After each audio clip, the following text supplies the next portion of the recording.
Selamat datang di channel BH Korslet. Jangan lupa subscribe agar channel ini bisa berkembang ke depannya. Dan jangan lupa tinggalkan jejak Anda di kolom komentar.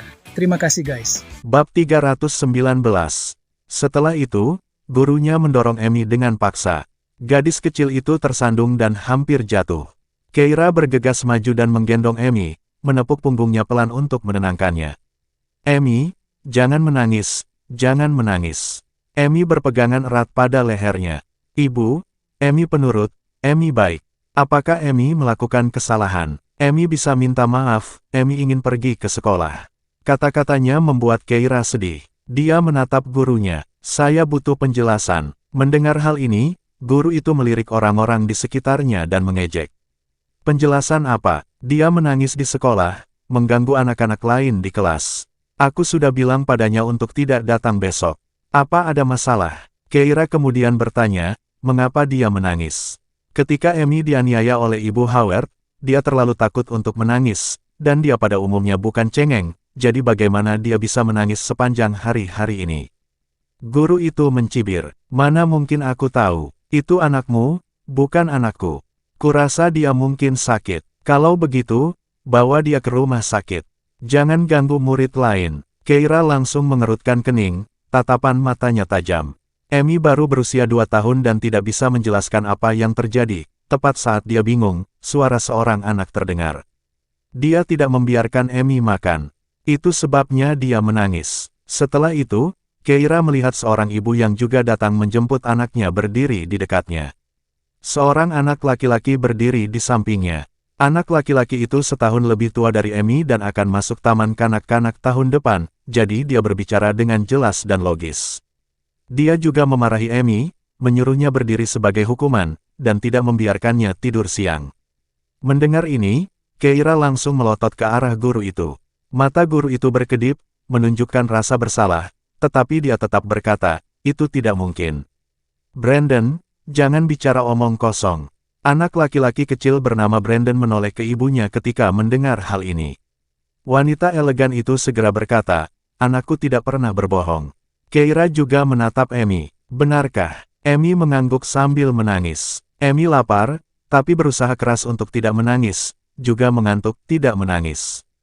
Guru itu kemudian melotot ke arahnya. Omong kosong apa yang kau ucapkan? Kau berbohong begitu saja, dasar anak nakal. Siapa yang bisa percaya apa yang dikatakan anak-anak berusia 2 atau 3 tahun ini? Wanita anggun itu, setelah mendengar ini, tampak sedikit tidak senang. Keira mengerutkan kening dan berkata, kalau begitu, mari kita periksa kamera pengawasannya. Guru itu sangat menentang. Anda tidak memenuhi syarat untuk memeriksa pengawasan, dan kami tidak akan secara acak menunjukkan pengawasan sekolah kami kepada orang lain, untuk mencegah pelanggaran privasi anak-anak lain. Keira terkejut. Dia mendengus dan mengangkat teleponnya. Mungkin aku tidak punya hak, tapi polisi pasti punya, kan? Aku akan menelepon mereka sekarang juga. Guru itu tidak takut sama sekali.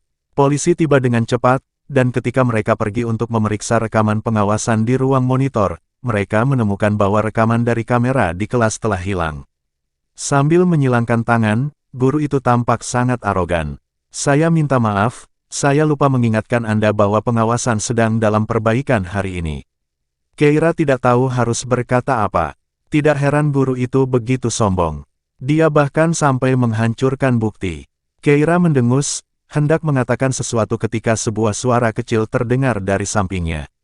Petugas, saya bisa bersaksi untuk Amy.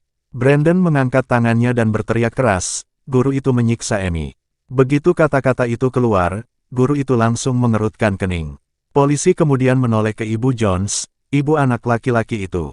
Bolehkah saya bertanya apakah anak itu dapat bekerja sama dalam penyelidikan kami? Nyonya Jones hendak berbicara ketika terdengar suara dari pintu. Nyonya Jones, saya sarankan Anda untuk tidak mencampuri urusan orang lain. Semua orang menoleh dan melihat Christina berjalan masuk bersama seorang wanita yang 2 atau 3 tahun lebih muda darinya. Keira mencibir. Dia merasa aneh mengapa Amy tiba-tiba menjadi sasaran, dan ternyata, Christina lah yang membuat masalah. Nyonya Jones, yang mendengar ini, menoleh ke arah kedua wanita itu, sambil sedikit mengernyit. Christina sudah menghampirinya. Nyonya Jones, putra Anda pasti sangat sibuk, kan? Dia tidak punya waktu untuk bekerja sama dalam penyelidikan, bukan? Nyonya Jones, yang melihat hal itu dan melirik Keira, lalu menatap Amy yang digendongnya, berkata perlahan, dia tidak sesibuk itu. Christina terkejut, tatapannya langsung menajam, lalu dia melangkah maju, berhadapan dengan Nyonya Jones. Masalah hari ini bukan urusanmu. Apa kau yakin ingin ikut campur dalam kekacauan ini? Tatapan mata Nyonya Jones kembali menyapu Keira, lalu dia tersenyum. Saya tidak tahan melihat seorang guru menyiksa seorang anak. Saya tidak akan merasa aman jika guru seperti itu mendidik anak saya. Christina langsung mengerutkan kening. Kalau begitu, aku bisa membantu anakmu pindah ke kelas lain. Bagaimana dengan guru ini? Nyonya Jones tidak menyerah. Dia telah menyiksa seorang anak dan hanya itu. Nona Olsen, Anda juga punya seorang putra. Jika putra Anda dianiaya, apakah Anda akan membiarkannya begitu saja? Christina melotot ke arahnya. Tentu saja tidak. Jadi, Nyonya Jones mengangkat bahu. Perlakukan orang lain sebagaimana Anda ingin diperlakukan. Saya berempati dengan penderitaan gadis kecil ini. Putra saya berteman dengannya, dan saya akan menghormati pilihan putra saya. Kau melakukan ini bahkan dengan risiko pembalasan dari keluarga Olsen. Christina panik. Apa kau benar-benar tidak takut menyinggung kami? Nyonya Jones mendesah. Keluargaku tidak punya banyak urusan dengan keluarga Olsen. Kamu, Christina begitu marah hingga kehilangan kata-kata, tetapi saat itu, wanita di sampingnya melangkah maju sambil tersenyum. Nyonya Jones, kudengar suamimu sedang mencari mitra dengan keluarga Horton yang baru saja pindah ke Clarence, benar kan? Begitu kata-kata itu keluar, Keira dan Louis saling bertukar pandang. Ketika Nyonya Jones mendengar ini, dia memang ragu sejenak. Itu benar. Mendengar itu, Christina langsung tertawa. Jadi, setelah berhasil masuk ke keluarga Horton, kamu tidak takut lagi pada keluarga Olsen, tapi tahukah kamu bahwa adikku akan segera menikah dengan keluarga Horton? Nyonya Jones sedikit terkejut mendengar kata-kata ini. Christina menunjuk wanita di sampingnya, ini adikku, Victoria. Keluarga Horton dan Olsen sedang bersiap untuk menikah. Adikku akan menikah dengan Louis Horton, kepala keluarga Horton. Memang benar kau tidak punya kerjasama bisnis dengan keluarga Olsen, tapi kau tetap menginginkan kerjasama dengan keluarga Horton, kan? Nyonya Jones mengerutkan kening. Christina berkata, apakah kamu percaya bahwa hanya dengan satu kata dari saudara perempuanku, kerja sama antara keluargamu dan keluarga Horton bisa dibatalkan? Mendengar kata-kata itu, Keira, yang mendengarkan dari samping, berkata dengan dingin, itu mungkin agak sulit. Bab 320. Keira melirik Louis, alisnya terangkat saat dia berkata, dia mengaku ingin menjalin aliansi pernikahan dengan Tuan Louis Horton. Louis langsung menatap Victoria dengan jijik dan berkata dengan tegas, itu tidak mungkin. Christina mengarahkan tatapannya yang tajam ke arah Louis, mengamatinya dari ujung kepala sampai ujung kaki, dan saat melihat pakaian kasualnya, dia tidak bisa menahan diri untuk tidak mengerutkan bibirnya dengan acuh tak acuh. Kira, aku tahu kamu sudah bercerai. Apakah ini gigolo barumu? Aku benar-benar tidak tahu dari mana kepercayaan diri ini berasal. Apakah kamu benar-benar mengerti betapa kuatnya aliansi pernikahan keluarga? Nyonya Jones kemudian ragu-ragu. Saya juga belum mendengarnya. Christina langsung berkata, persekutuan antara keluarga Horton dan Olsen telah berlangsung selama bertahun-tahun, tetapi berakhir karena Tuan Horton menikah. Namun, sekarang setelah istri Tuan Horton meninggal, pembicaraan tentang pernikahan antara keluarga Horton dan Olsen kembali muncul. Dia menoleh ke Victoria dan berkata, saat ini, adikku adalah satu-satunya anak perempuan yang belum menikah di keluarga Olsen, jadi dialah satu-satunya kandidat. Apa yang mustahil tentang itu?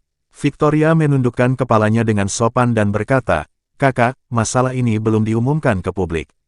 Tapi itu sudah menjadi kesepakatan. Christina menoleh ke arah Nyonya Jones. Adik perempuan saya akan menjadi tuan rumah masa depan keluarga Horton. Apakah Anda yakin masih ingin bersaksi untuk mereka? Nyonya Jones tetap diam. Melihat ini, Christina lalu menoleh ke Keira. Lihat, sekarang tidak ada saksi, jadi jangan membuat keributan di sini. Tempat penitipan anak ini adalah yang terbaik di Clarence.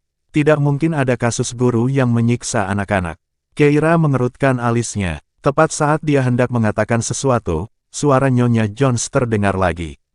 Siapa bilang tidak ada saksi? Anak saya adalah saksi, dan banyak anak lain di kelas mereka juga melihatnya. Keira sedikit terkejut dan melihat ke arah Nyonya Jones lagi. Nyonya Jones tersenyum padanya dan kemudian, sambil memegang tangan Brandon, mendekati polisi. Anak saya dapat bekerja sama dalam penyelidikan ini. Mata Christina membelalak kaget. Nyonya Jones, apakah Anda sudah gila? Tahukah Anda akibat apa yang bisa ditimbulkan oleh campur tangan Anda?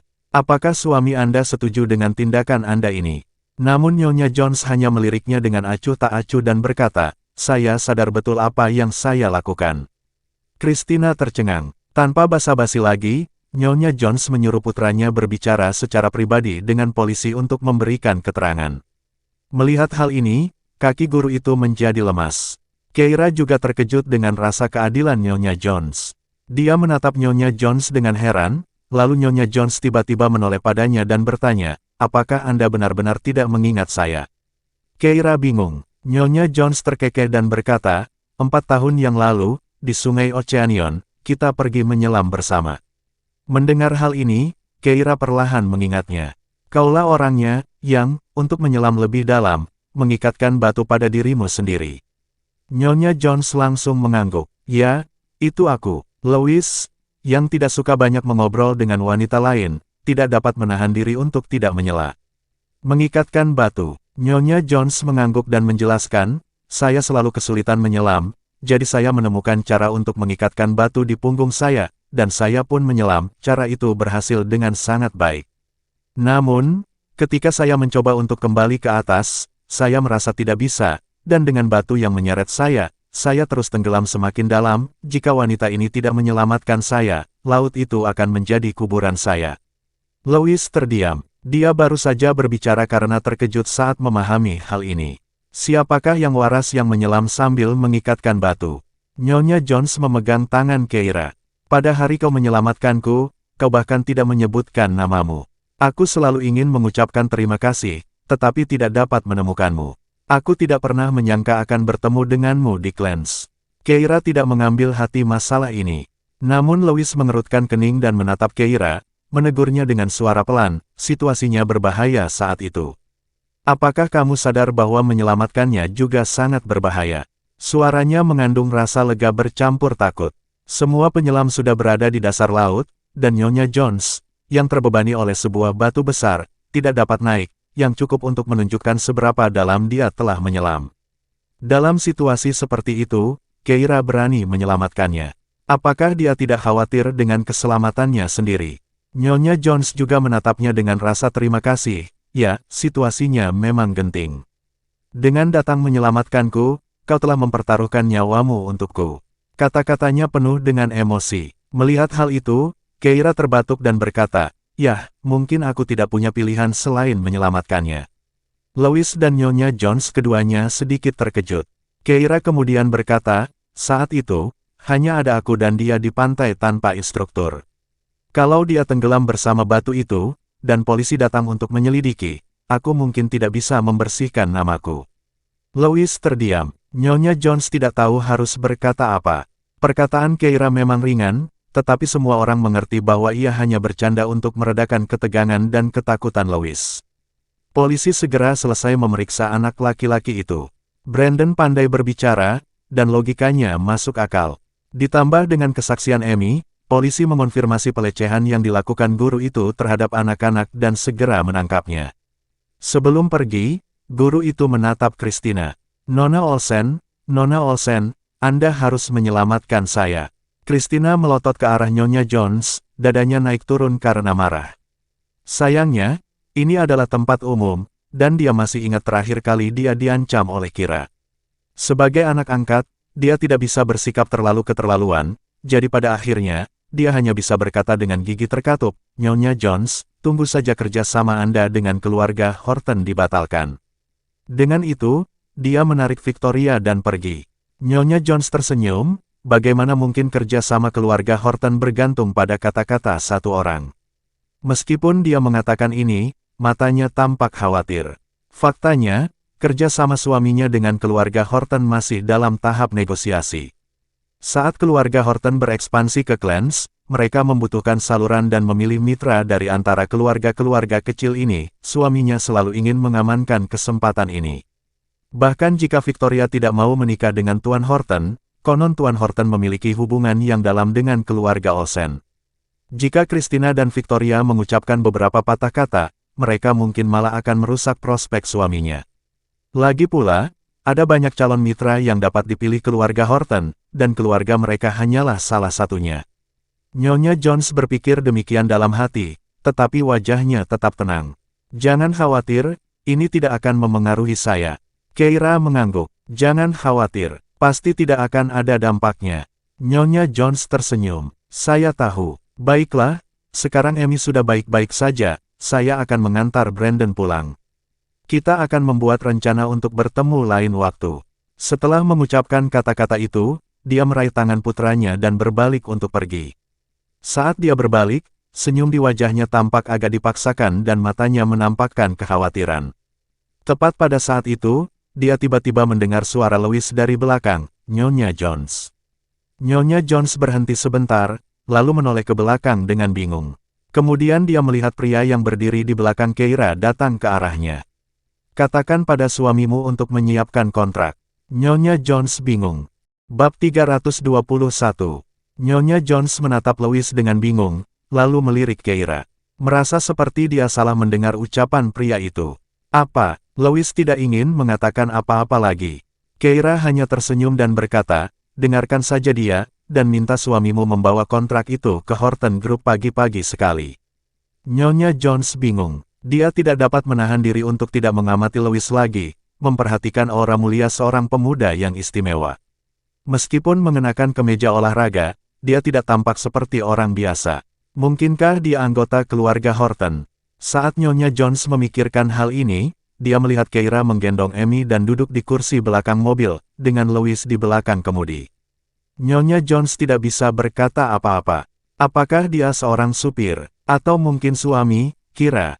Dia benar-benar terlalu memikirkannya. Nyonya Jones menggelengkan kepalanya, menggendong putranya, dan masuk ke mobil untuk pulang. Dalam perjalanan pulang, Amy memeluk Keira erat-erat. Gadis kecil itu tidak merasakan rasa aman pada saat itu.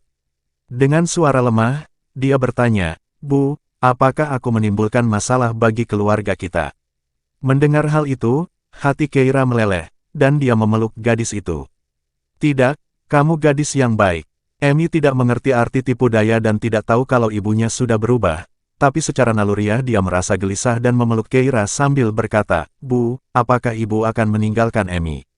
Tentu saja tidak. Keira menepuk punggungnya dengan lembut, dan Amy tidak melepaskannya sampai mereka tiba di rumah. Jadi malam itu Keira punya keterikatan ekstra padanya. Saat makan malam, Amy bersikeras duduk di pangkuannya. Ketika Keira sedang mengurus urusan perusahaan malam itu, Amy juga perlu berada di sana. Saat Keira menyelesaikan pekerjaannya, hari sudah gelap. Dia baru saja berdiri ketika Louis datang dan mengulurkan tangannya. Aku akan mengantar Amy kembali ke kamarnya. Keira tidak terlalu memikirkannya dan menyerahkan Amy kepadanya. Namun mungkin karena mencium aroma ibunya, Amy langsung menggeliat begitu berada di pelukan Louis. Sambil memejamkan mata, ia berteriak, Ibu, Ibu. Keira, yang merasa tidak berdaya, harus mengulurkan tangan lagi dan menggendong anak itu kembali. Dia menggendong Amy ke kamar tidurnya dan setelah membaringkannya di tempat tidur, gadis kecil itu masih memegang erat lengan bajunya, tidak mau membiarkannya pergi. Keira berbaring di sampingnya. Setelah beberapa waktu, terdengar suara di pintu, dan saat Keira menoleh, dia melihat Louis berdiri di sana. Lampu kamar tidur mati, dan cahaya redup dari lorong menyinarinya. Dia baru saja mandi, rambutnya masih basah oleh air. Dia mengenakan jubah yang sedikit terbuka di bagian leher, matanya yang gelap terpaku padanya. Meski tak sepatah kata pun terucap, undangannya jelas. Keira berkedip, menunjuk lengan baju yang ditarik Amy, dan tidak bergerak. Louis tampaknya mengerti dan pergi. Keira mengira dia telah menerima pesannya dan menemukan posisi yang nyaman untuk berbaring, siap menghabiskan malam bersama Amy. Tetapi saat dia hendak tertidur, dia mendengar suara samar lagi. Perlahan-lahan ia menoleh, dan melihat Louis berdiri di samping tempat tidur, membungkuk, dan melakukan sesuatu. Lalu, dia mendengar bunyi klik, dan lengan yang ditarik Amy tiba-tiba terasa lebih ringan. Keira bingung. Sambil menunduk, dia tiba-tiba menyadari bahwa Louis telah mengambil gunting dan memotong piyamanya serta bagian yang dipegang Amy. Keira terkejut. Tepat saat dia hendak mengatakan sesuatu, pria itu mengeluarkan suara ses padanya, lalu sebuah tangan besar memeluk bahu dan kakinya. Sebelum dia menyadarinya, dia sudah dibawa pergi. Louis bergerak pelan, tidak mengganggu Amy, dan dengan cepat menggendongnya keluar dari kamar bayi dan kembali ke kamar tidur utama. Keira bertanya, "Apa yang sedang kamu lakukan?" "Aku akan membiarkanmu mencoba tempat tidur baru itu." Keira menatapnya sambil tersenyum. "Benarkah? Hanya mencoba tempat tidur baru?" Karena keduanya sudah dewasa, Keira paham betul betapa hausnya kasih sayang seorang pria seperti Louis, setelah 28 tahun melajang, saat ia mulai menuruti hawanya. Wajah Louis tetap tegang, tetapi telinganya perlahan memerah. Dia benar-benar tidak tahan digoda. Saat Keira sedang memikirkan hal ini, dia melihat Louis tiba-tiba melepaskan jubah tidurnya. Dan mencoba orang itu lagi. Tiba-tiba lampu di kamar utama mati, dan suara gemerisik memenuhi ruangan. Keira merasa dirinya cukup bugar, tetapi dia tidak bisa mengimbangi pria itu. Dia tidak ingat kapan dia tertidur, hanya mengingat saat-saat terakhir kelelahan, dan tertidur ketika Louis bertanya di telinganya, apakah tempat tidurnya nyaman. Dia bilang, nyaman. Dia hampir pingsan. Kemudian dia mendengar Louis bertanya, bagaimana dengan saya? Apakah juga nyaman? Keira tidak tahu harus berkata apa. Sementara itu, meskipun tidurnya nyenyak sepanjang malam, Nyonya Jones dipenuhi kekhawatiran sepanjang malam. Suaminya, yang berharap agar mendapat sambutan baik dari Horton Group, bekerja hingga larut malam sebelum pulang ke rumah. Sesampainya di rumah, dia melihat wajah Nyonya Jones yang khawatir dan langsung bertanya apa yang telah terjadi. Nyonya Jones menceritakan kejadian hari itu di taman kanak-kanak dan mulai meminta maaf. "Maafkan saya mungkin telah menghalangi sesuatu yang penting bagi Anda." Tuan Jones cukup beralasan, dia menyelamatkan hidupmu. Kita tidak bisa hanya melihat kesulitannya tanpa menolongnya. Apa yang kau lakukan itu benar. Nyonya Jones merasakan kehangatan di dadanya dan menjadi semakin menyesal. Dia mendekap erat suaminya. Apa yang terjadi jika kita tidak dapat mengamankan proyek ini? Tuan Jones menghiburnya. Jika kita tidak bisa mendapatkannya, kita akan tetap menjadi keluarga kaya kelas 2. Apa yang salah? Bukankah perusahaan menghasilkan cukup uang untuk kita? Nyonya Jones terkekeh. Tapi Kira dan pria yang bersamanya mengatakan kau harus mengambil kontrak itu dan menandatanganinya dengan Horton Group besok. Tuan Jones tidak dapat menahan tawa. Bagaimana mungkin? Saya belum menerima kabar apapun dari pihak saya, lagi pula, sejujurnya, kami mungkin tidak akan terpilih. Ada perusahaan lain dengan kemampuan lebih kuat yang mungkin lebih cocok untuk Horton Group. Tuan Jones mendesah, itulah sebabnya dia harus bekerja keras hingga larut malam. Nyonya Jones hanya mengangguk sebagai jawaban. Setelah keduanya berbaring, setelah beristirahat selama 3 jam, Nyonya Jones pun duduk. "Mengapa Anda tidak mencoba pergi ke Horton Group?" Nona Kira tampak cukup yakin, tidak seperti orang yang akan berbicara dengan enteng. Tuan Jones menanggapi kata-katanya dengan senyum kecut. Tanpa panggilan dari Horton Group, apa yang bisa dicoba? Nyonya Jones mendesaknya. "Ambil saja kontrak itu dan cobalah. Apa salahnya? Coba saja." Setengah jam kemudian, Tuan Jones berdiri di kantor sementara Horton Group di Clarence, tertawa kecil pada dirinya sendiri. Ia benar-benar tersihir, mengapa ia mendengarkan istrinya dan datang jauh-jauh ke sini. Tuan Jones melihat kontrak itu dan hendak pergi ketika Tom keluar dari kantor dan langsung memanggil, "Anda Tuan Jones, benar?" Bersambung ke bab selanjutnya.